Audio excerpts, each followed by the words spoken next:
Yo, what's going on, everybody? Show the boy Unlimited here with a brand new video for you guys today, and welcome to my channel. Do all the things you already like video, comment, and subscribe. Today we got another, well, a new, I shouldn't say another because it's the first one this week, a new reaction video for you guys today, a new gaming reaction video for you guys. So it's going to be up on the main channel by Rasputin, or freaking Bazarun. I'm getting distracted. Should games be frustrating? So before we get into this video, I want to talk about that a little bit, because I think there's a difference between a game that's frustrating and a game that's hard. I think when a game that's actually like hard, as in like is well designed from ground up, and it happens to be a difficult game, that's not the same thing as a game that's frustrating. A game that's frustrating is a game that is intentionally having like really basically shitty mechanics or bad mechanics, to give you fake difficulty. I like to use that term, fictional difficulty or inflational difficulty, where a game more so just bullshits you to act like it's hard when it's not. You know, basically like it's a thing of like, you know, some situations are like Jedi Survivor where there's like a gank fest. It's like, this isn't hard. They just made, instead of you fighting one enemy, you're fighting five, and it just makes it a little annoying. Or, you know, you got a game that has like platforming, doesn't usually have platforming, and the platforming sucks, and it's on purpose because they want you to have a struggle, you know, doing platforming. And generally comes down to that, should games be frustrating? And games are meant to be fun. That's like the end game of all games, is it's supposed to be fun.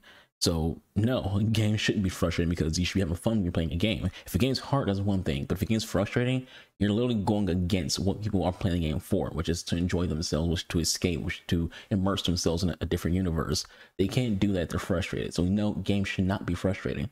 But let's get into this video from Rasputin. As always, like his video, his version video will be in the box below, as well as my Twitch stream. Follow me on Twitch. We're streaming Monday to Thursday. Today, like literally today, on this is Tuesday the 6th, we're going to be doing a Diablo 4 live stream from 12 o'clock noon Eastern Standard Time to midnight, potentially.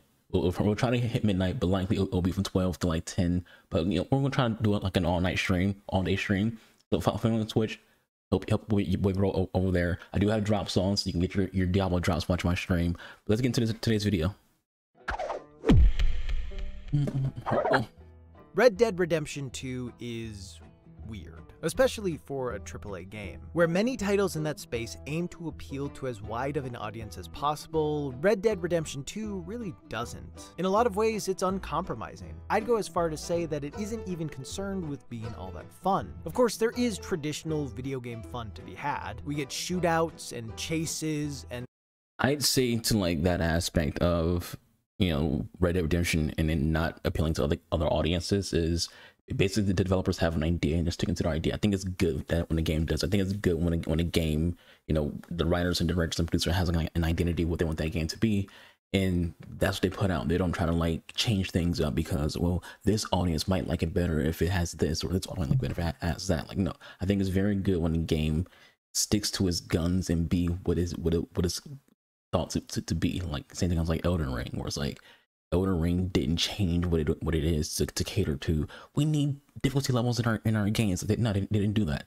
Your game has an identity. If people don't like your game for what your identity is, or how you build it up, or whatever, that's fine. You know, people not everything has to be made for everybody. You know, it's okay for something to not be for you. It's okay for something not be for me. If there's a game that has like a look or a style or whatever that doesn't appeal to me, I won't play it. I also won't, you know, give it any bad press, because if I'm not playing it, I have no right to say anything negative about it. So I'm okay with like a game like Red Dead or Elden Ring or Halo or Mass Effect that, you know, basically it has its identity. Even like Warcraft, it has its identity. It's going to stick to what its identity is, and it's not going to change up because, you know, someone else will want to play it if it was more action packed, or if it had less story and more whatever. but between all that, there's a lot of slowness. Rides across multiple state lines, lengthy conversations with members of the gang, 5-hour-long animations of skinning an animal. Large portions of RDR2 are intentionally tedious. That's not to say they're bad, but the main goal of those moments doesn't seem to be traditional fun. At its best, it's type 2 fun, which is when something isn't all that much fun in the moment, but is I'd say it's world building. Like, the game's trying to immerse into its universe is world building. The way that Red Dead Redemption works in games like Red Dead Redemption is, yeah, you might not have a lot of fun with it if you're someone who wants to have like non-stop action. If you're like a a Mountain Dew junkie who plays nothing but freaking like Call of Duty and Overwatch 24/7. Yeah, a game like Red Dead that's so slowed down might frustrate you, but that's a you problem, not a Red Dead problem. The game is trying to be immersive and have its own universe. It's kind of same thing when it comes to like a lot of those PlayStation games that are like more interactive movie than game, you know, like Detroit Become Human, you know, Beyond Two Souls, you know, The Order 1886, games like that, where it's like people are like, oh, those are just interactive movies. It's like, cool, like that's what the identity are for those games. People do enjoy those games for what they are.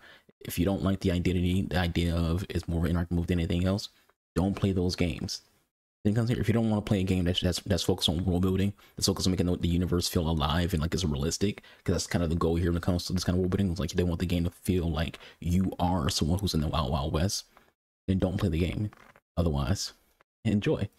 Fun to look back on. Even then though, there are parts of the game that seem to be designed expressly to be frustrating. And no section of Red Dead Redemption 2 exemplifies this better than its 5th chapter, Guarma. After a few dozen hours of becoming familiar with the various territories of Red Dead's America and trying to find a foothold for the gang somewhere in it, Chapter 5 takes Arthur and a few members of the gang to an entirely new part of the world. They have a job go wrong, hop on a ship to escape, get caught in a storm, and find themselves stranded. This whole part of the game is hard to play. I don't exactly want to call it bad, but yeah, it's kind of bad. There isn't all that much to explore or do on the island, so pretty much the only option is to mainline the story missions, all of which are not super interesting. Mechanically, most of them revolve around moving from shooting gallery to shooting gallery. The non-stop combat gets exhausting pretty quickly, and on top of that, the section doesn't even have all that interesting of a narrative. The gang gets wrapped up in a local rebellion aimed at the owner of a sugar plantation, as they see it as the only way to be able to get off the island, and none of it ever really feels like it matters, because it's so separate from the world and story the player has spent the past 30 or so hours caring about. Furthermore, the members of the gang who are with Arthur are all the worst, those being Micah, Dutch, Bill, and Javier. Micah is cruel and unpredictable. Every time he has a plan, it ends with Arthur having to kill people who don't deserve to be killed. Dutch has fallen deeper and deeper into delusions of grandeur and can't seem to help himself when it comes to putting the gang into terrible situations. Bill is reckless and rough around the edges, almost always having something to complain about. And Javier, while probably the most likable of the bunch, has a fierce loyalty to both Dutch and Bill, meaning he fully buys into the horrible plans that those two cook up. For folks who have played the original Red Dead Redemption, there is far more baggage here, as Dutch, Bill, and Javier are air quotes on original, because you know there is Red Dead Revolver. You know there's other games before Red Dead Redemption, but you know those games are considered out of like a different universe compared to like, you know, Redemption and Redemption 2, which is considered to be like its own universe kind of when it comes to Rockstar. But I wouldn't really call Red Dead Redemption 1 the original Red Dead game. 3 of the primary antagonists. And during the time between the two games, they've become even more brutal and unhinged, making it hard to connect to them in any sort of positive way. To be clear, I think at least in RDR 2, they're all interesting and well-written characters, but I don't I never pause again. When it comes to like him saying, you know, if like that because of who they made the main villains in Red Dead Redemption, that you don't get invested in them in the second game. There's a lot of people who have never played RDR1, so they don't have that vibe of like, oh, I know these 3 are the main villains in the sequel of the game. Air quotes sequel, because it, you know, came out first. So like, yeah, that might apply to people who have played RDR1, but if you play RDR2 and never played RDR1, you wouldn't think anything of who the main villains are in RDR1. So I'd say that's more of a throwaway kind of comment. Being around them, and I especially don't like being stranded on an island with them. All things considered, this section only takes 2 to 3 hours to complete, which really is nothing in this game, but while playing it, I swear it felt like it took 5 times as long. At first, I thought it was a failure in the game's design. Rockstar had presented me with a world and characters that I had grown to care like, I know about what he's talking about when it comes to mission, what it looks like, but I don't remember anything about the mission, when the tension the dialogue, highest, what you do. Just to funnel me through a handful of boring fights with stakes I had no connection to. And honestly, it's still hard for me to look back at that section with anything other than frustration. However, it ended up having a pretty huge positive impact on how I approached the rest of the game. Before even getting to the Guarma section, I had started to rush things a little bit. After putting in so many hours, the exploration and side activities had lost a bit of their luster. Also, I could sense the game wasn't too far off from ending, although it definitely was further off than I thought. So my natural instinct was to keep moving forward with story missions so I could see how everything would resolve. By the time I hit chapter 4, I was ignoring most things that didn't progress the story, and without those quiet, slow moments between missions to help recenter me, a sense of fatigue with the gameplay was starting to set in. When I actually got to Guarma, the pace sped up even more, and that sense of fatigue skyrocketed. Along with that, I wasn't even enjoying the story anymore because I didn't care about what was happening in Guarma or what stupid plan Dutch had to get us out of there. I was miserable. So when I finally got off the island, the last thing I wanted to do was more story missions, especially ones from a D or an M. I needed a break from the constant grind of dealing with Dutch's bullshit. So after reuniting with the members of the gang I cared about, I went off to do my own thing. I explored the land again for the fun of doing it. I met new people for Arthur to befriend. I took a breath for the first time in what felt like a dozen hours, and I started to have fun again. Mostly the Type 2 kind still, but either way, I was enjoying taking things slow again. Honestly, more than I ever had before. Chapter 6 of Red Dead Redemption 2 is all about self-reflection. It has Arthur questioning what matters, and for the chapter to work, I think it's very important for players to take their time with it, to soak in the world that is so easy to just ride through, to engage with the things that you've started to take for granted after countless hours of playtime. That is how I experienced the chapter, and it's honestly one of my favorite sections of any game ever. I can pretty confidently say that if it weren't for how much I hated playing through the one before it, I would not have approached it in the same way. Guarma made me aware of how tiring my approach to the game had become, and it disrupted the pattern I had fallen into. This led to my playstyle shifting in a way that mirrored the themes being presented in Chapter 6, making everything hit harder.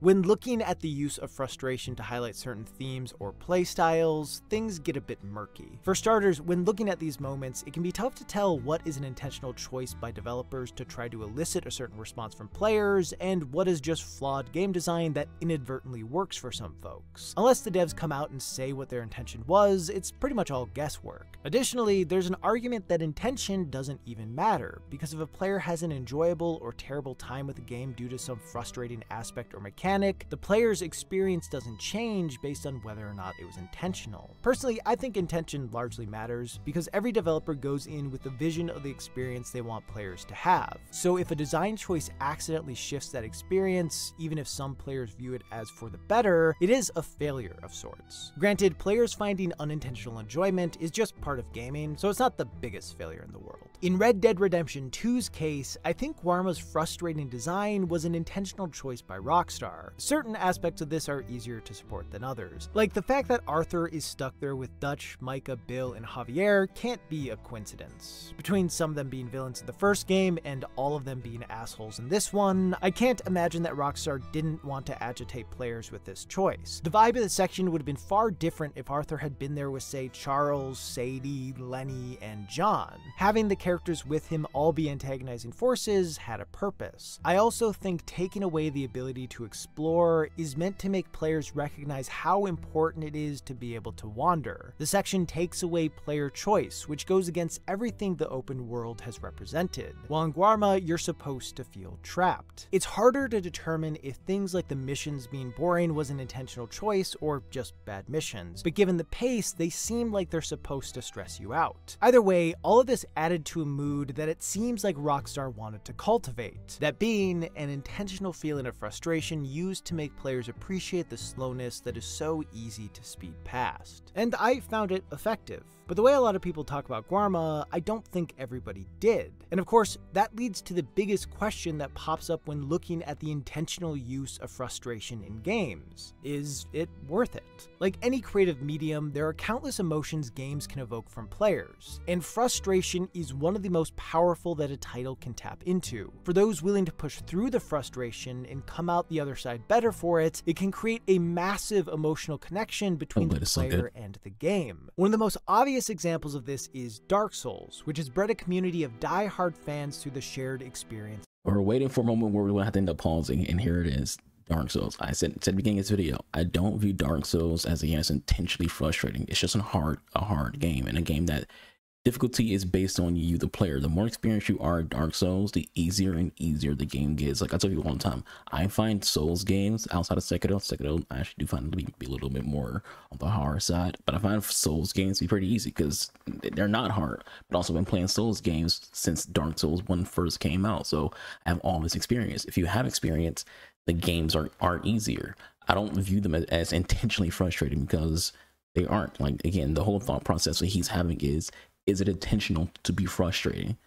I don't think difficulty and frustration are the exact same thing. Like, they're not mutually exclusive either. Like, something can be hard and piss you off and frustrate you, but intention is what we're talking about here. I don't think From Software intentions are frustration. Their intentions are difficulty, and you might get frustrated, but at the same time, you might not. You might just be like, okay, I understand the goal here is you, the player, have to get better at the game to, you know, surpass whatever limitation you're dealing with in this exact moment. It's not about frustration. It's about overcoming the difficulty and learning that, okay, it's actually not difficult at all, which is why people like me and people who play a lot of Souls games can beat bosses in freaking under a minute on their freaking first try. Because it's like, well, we know how to play these games. You know how to time your dodge rolls, you know how to time freaking attacks, you know how to freaking telegraph attacks, you know how to freaking, you know, when you're doing to me R1 spams and when you should get a heavy attack, and etc, etc, etc, etc, etc. So it's less about being difficult or frustration when it comes to Souls games, but just learning. Souls is all about learning, not about frustration.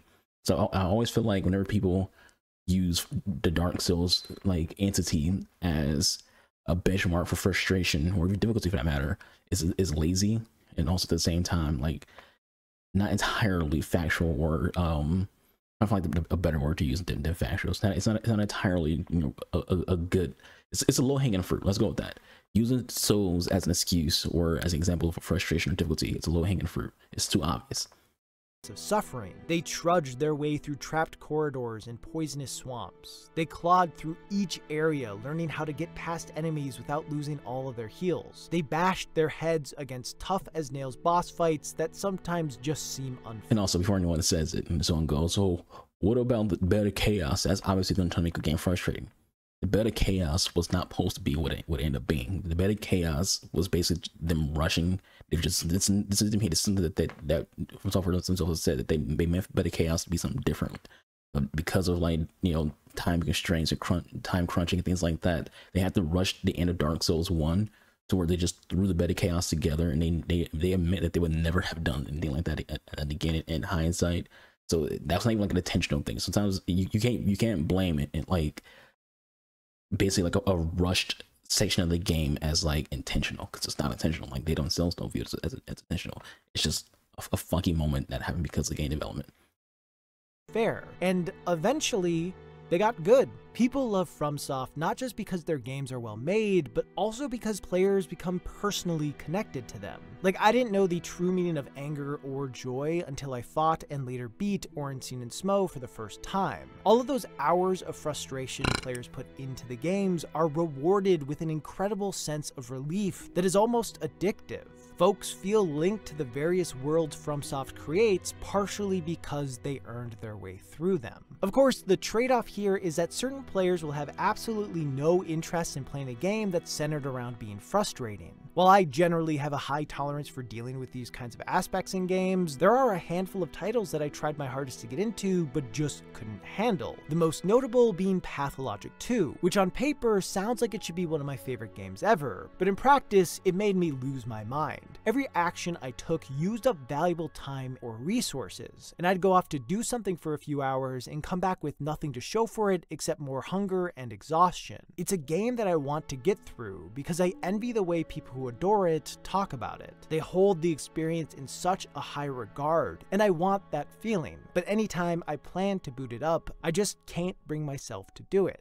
as I don't want to deal with the stress. For this reason, a lot of games that seemingly use frustration as a tool to elicit certain player responses end up being extremely polarizing. For every person who buys into the frustrating aspects of a game and connects to the material because of it, there's also someone who finds no benefit in the frustration and walks away without any meaningful payoff. And that can be a really disappointing feeling to experience, especially when it's a $60 game that you thought you'd love. Take The Last Guardian. I don't think Death Stranding is a frustrating game.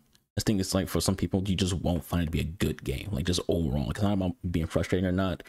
It's just the tedious nature of what it is. Like, think about what the meme for that game is. The meme is you're playing a game where you're just a UPS delivery man. That's what the meme for Death Stranding is. It's not about, oh, it's difficult. You know, if you tilt too far forward, you're fucked. If you tilt too far backwards, you're fucked. If you go a heel the wrong way, you're fucked. If you sprint the wrong way, you're fucked. You know, if you get caught by this or that, you're screwed. It's not even about that. It's always just about, whenever I see people who have a negative reaction to Death Stranding, they just don't think the game is good. Like, they don't find a story interesting. They don't find the plot intriguing. They don't find anything about the game likable in terms of immersion. And even like from a gameplay standpoint, again, not even frustrating, just they don't like the idea of what the gameplay is, which you can have. You have people who don't even like care about if it's hard, if it's easy, if it's frustrating or not. They don't find the gameplay interesting. They just won't play the game or care about it.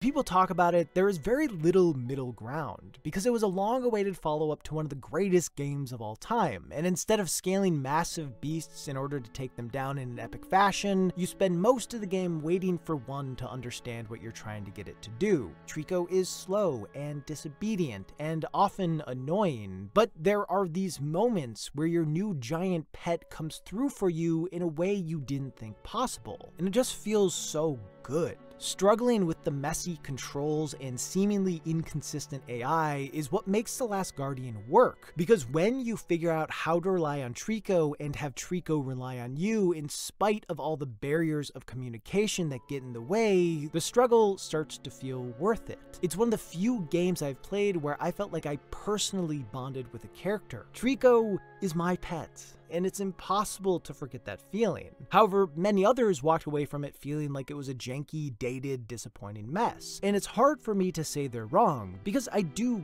get it. It's just that those frustrating aspects resonated with me in a way they didn't for others. The Last Guardian takes a lot of risks with its tone and mechanics, and those choices didn't pay off for a lot of people. This general philosophy applies to everything in life. Some people like stuff that others don't. Duh. But it is hard to ignore that these kinds of games evoke stronger feelings of love and hatred than ones that don't take the same risks. The most intense example of this I've ever seen came with The Last of Us Part 2. It's a title where huge chunks of people view it as one of the most meaningful games they've ever played, while many others see it as manipulative and poorly written. And certainly some takes have been made in bad faith, but obviously not all of them. The divide is massive, and when I hear people talk about it, it sometimes sounds like everyone played different games. Joel got what you deserved. At the center of a lot of love and hate this title gets is the character Abby. And look, it's pretty much impossible to discuss this topic without getting into spoilers, so while I'm not going to ruin everything, I will be going into some major events that happened throughout. The big one being, at the start of the game, Abby kills Joel. And it was a hard moment to process, because after playing through the first game, I had grown to care about Apocalypse Dad a decent amount. So to see his time cut short in such an Be honest with you, if you don't watch my content before, I did a Let's Play of Last of Us. Check it out. I might just attach it at the end of this video. Throughout the entirety of the Let's Play, I kept saying the words Joel deserves, because like, I played that game on PC when it came out, and it's like, I didn't like Joel at all. Like, not in terms of like a writing standpoint, just the character of Joel. I was like, this guy's a piece of shit. He deserves what he gets and things like that. He's a liar. You know, he's a bad person. He's an overall bad individual. Like, so I was like, yeah, he deserves what he gets. So if you watch my Let's Play of the game, that's what you'll like notice. Like, you'll like notice that I'm okay with like Ellie. I find her cool, interesting, things like that. A lot of the characters I found like good characters, but Joel, design wise and writing wise, he's a good character. You know, because I always say this: if you have an actual strong emotional reaction to a character in a movie, TV show, or video game, that's good writing. So Joel is good writing. But I hate the guy.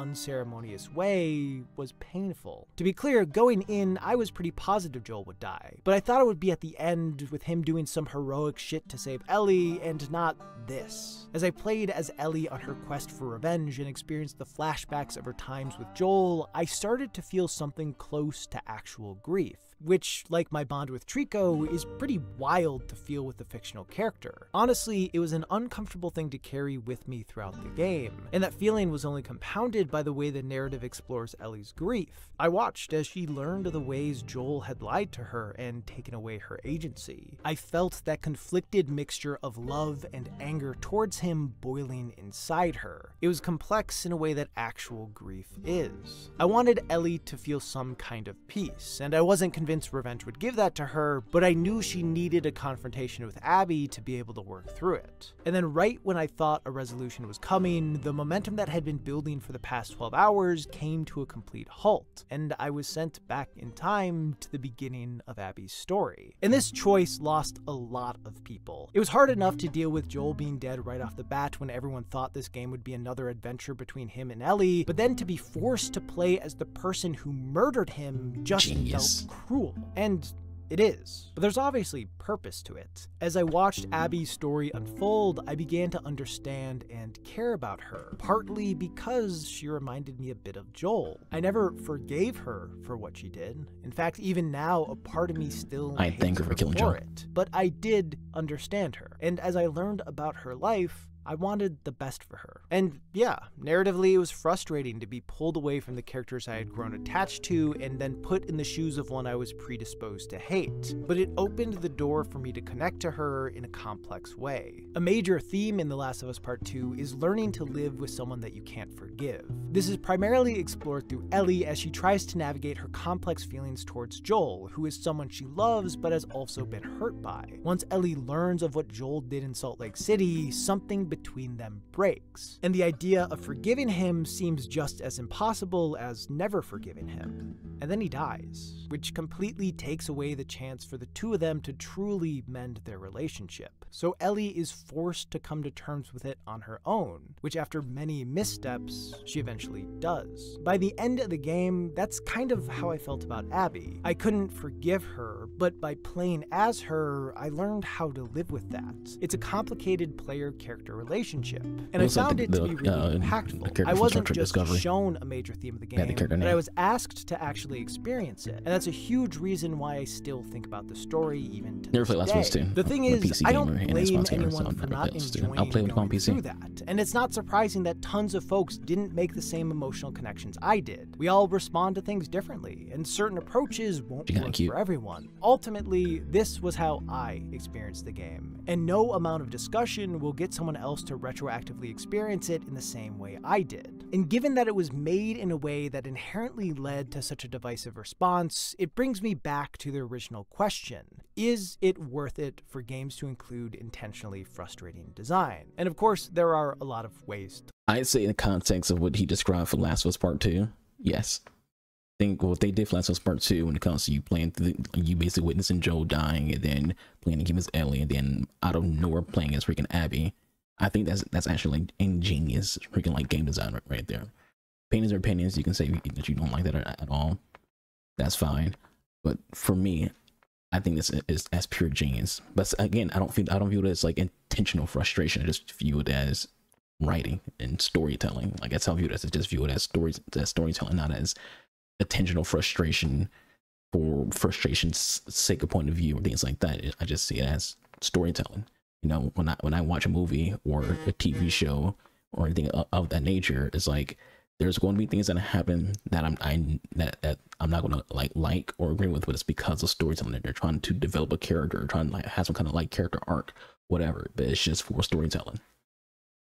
Look at it. I think scale matters a fair bit. For instance, the vast majority of games that center around using frustration as a mechanic are indie titles, and this largely works as they're aiming to appeal to a niche audience who would be into that sort of thing. So in that case, the easy answer is yes. obviously. Things get a bit muddier when looking at bigger titles though. From a consumer standpoint, a studio putting out a game with an established fan base and then adding elements that will knowingly agitate a sizable portion of folks who buy it is a tough look. Red Dead Redemption 2 doesn't draw nearly as much anger as The Last of Us Part 2, but both have caught a lot of flack for being so uncompromising in their vision. They are unafraid to leave people who don't buy in behind. And for those who have enjoyed previous work they've done, I imagine that feels bad, especially when they're spending money. From a developer standpoint, putting out a game that is the exact one you wanted to make seems incredible. Most games, especially AAA titles that cost a lot to make, have to compromise to the mass market, and to be able to break away from that is something I guess most creators dream about. Really, the success of The Last of Us and Red Dead Redemption, along with pretty much everything else Naughty Dog and Rockstar have done, made it so their sequels were guaranteed to sell well, putting both in a place where they could take risks. So it isn't a huge surprise that they did. I think if a developer has a specific vision that they want to make, they have every right to do it. But also they have to go in with the understanding even if I don't like it, they should stick to your vision. Might not be anymore.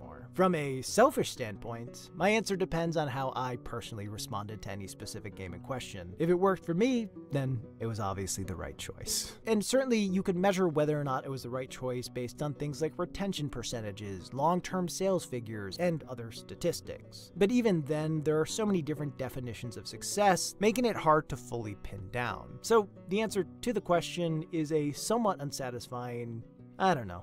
It depends on what's important to you. To be clear, if you think something is poorly designed or written, you shouldn't excuse it just because it worked for other players or was an intentional choice by the developers. However, I think there's a lot of value in trying to understand why people both love and hate a specific thing, and that often takes examining those aspects. Personally, I think frustration is a very valuable tool, and I'm interested to see developers continue to experiment with incorporating it as it can create such a powerful connection between the player and the game. I just hope that the next game I play that uses it works for me.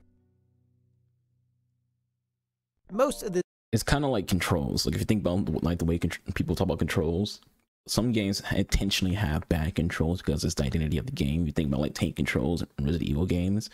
People who are Resident Evil fans like myself love tank controls because they made the game more challenging. But if you're not someone who's a Resident Evil fan and you deal with the tank controls, like, okay, this is clunky, this is stupid, this is terrible. I see people freaking, trash the Witcher's controls. I love the Witcher's controls. I think it's very complex and it adds to the game's overall, gameplay and the difficulty of the game. Other people, they hate the Witcher 3's combat. So like, combat is also one of the things where it's like developers will have an attention of this is what the combat is. We don't care if you think this combat is whatever. This is the identity of our game. This is how we designed it. You can adapt to the combat, or you just don't. And I do, just like how I'm okay with like a lot of the intentional writing choices. I'm okay with intentional combat that is designed a certain way because that's what the developers view the game should have. Because again, I play Resident Evil games who have tank controls. There's people who definitely wouldn't like tank controls. This video focused on bigger titles that use frustration as a feature, but obviously there's tons of games that do it. So I decided to do an extended discussion where I talk about and recommend a couple indie titles that fall in the same vein over on Nebula. For those unfamiliar, Nebula is a streaming service made and owned by creators. It gives us a place to post our work without having to worry about demonetization or the algorithm, and it gives you all a place to watch some of the best creators out there ad-free. So if you watched this over there, instead of this ad, you'd get that extended discussion. The best part is we've partnered with this video sponsor, CuriosityStream, in order to give you what is honestly one of the best deals on the internet. Right now, if you sign up for CuriosityStream, you not only get access to the thousands of incredible documentaries on their site, but you also get a free membership to Nebula for as long as you're signed up for CuriosityStream. Currently, by clicking the link in the description, you can get 26% off, which comes out to less than $15 for the year. On its own, CuriosityStream is awesome. Its library is ever expanding, and there are good documentaries on pretty much every topic you could imagine. I recently watched one called Beer: A Love Story that examines what goes into brewing beer and running a microbrewery. And it was fascinating to hear different stories from brewers as they're so incredibly passionate about making beer. Anyway, for less than $15 a year, you can get all the great stuff on CuriosityStream as well as tons of extra content from awesome creators over on Nebula. Like it's a stupidly incredible deal that helps out creators like me a fair bit. Foreign man from foreign land. Thanks to CuriosityStream for sponsoring this video. For everyone still watching, thank you so much. This channel is partly made possible because of my patrons, so thanks. That's it for that video. Good video, good discussion. Like I said, I saw the video title and I was like, okay, we got to react to that because, like I said, I like having a deep discussion. If you follow me on Twitch, that's what I try to, like, you know, push people to do. I push people to freaking come to my Twitch channel, type in chat some interesting questions, things like that, and let's have a deep conversation. Let's have an interesting conversation. My Twitch streams are all about conversation and me more than the gameplay itself. The gameplay is there for you to enjoy at the same time as having those conversations. But like, I love having a conversation, so whenever I see like any video that involves conversation, I want to watch it, and I'm watching with you guys, so you guys can all take part in that conversation. This is a good video. You guys should watch the original video. It will be linked in the description box below. Get this guy, give him a like, and all the good stuff. As always, you know, do all things Awkward Alliance for both of us. You know, I have links in the description box for myself, my Twitch stream, a link tree that'll get you to my other channels, you know, my comic book channel, my reaction channel where I do like non-game reactions. So if you want to see me react to things that aren't game related, and also, you know, just a little shameless plug. If you want to recommend something to react to, I allow people who are subscribed to me on Twitch to recommend reactions. So there's also that as well. Also a sport channel, but you know, do all those things if you want to. That's obviously your choice. You have free will. But I've been your boy, Anubis Gamer Archer. I'll catch you guys on the next stream or the next video. I'm out of here. Deuces.